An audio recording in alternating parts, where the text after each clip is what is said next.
Dia adalah Cosmos, tapi bukan Wadesta. Mari kita bahas Ultraman Cosmos.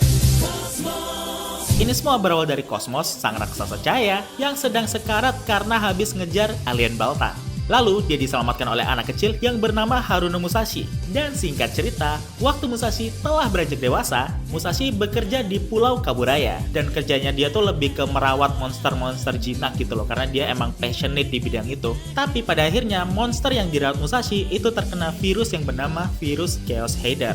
Habis itu mengamuklah itu monsternya Musashi. Dan singkat cerita, setelah itu Ultraman Cosmos datang kembali untuk menyelamatkan Musashi. Dan setelah itu mereka menyatu dan jadilah satu entitas menjadi Ultraman Cosmos. Ya kurang lebih sinopsis singkatnya tuh seperti itu ya. Menurutku cerita dari series ini itu sangat-sangat kids friendly. Tapi justru itu yang bikin bagus. Karena gini, di saat Ultraman lain tuh melawan monster terus dihancurin, dia malah menyelamatkan monsternya dengan menyembuhkan monster tuh dari virus Chaos Heider. Gila, baik hati sekali. Dan begitu aku nonton klip-klipnya lagi tuh serasa kayak nostalgic parah gitu. Ingat-ingat zaman waktu dulu sore-sore pulang ngaji ya seingatku.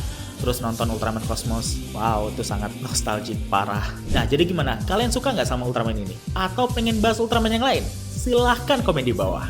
Dia adalah Cosmos, tapi bukan Wadesta. Mari kita bahas Ultraman Cosmos. Ini semua berawal dari Cosmos, sang raksasa cahaya yang sedang sekarat karena habis ngejar alien Balta. Lalu, dia diselamatkan oleh anak kecil yang bernama Haruno Musashi.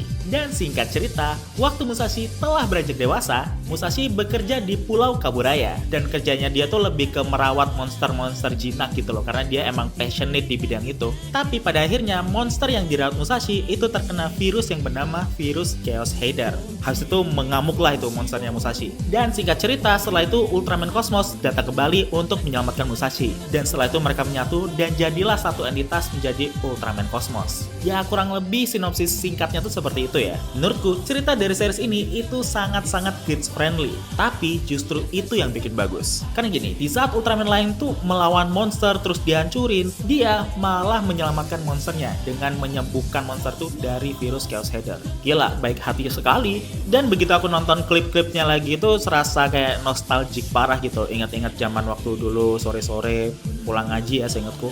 Terus nonton Ultraman Cosmos, wow itu sangat nostalgic parah. Nah jadi gimana, kalian suka nggak sama Ultraman ini? Atau pengen bahas Ultraman yang lain? Silahkan komen di bawah.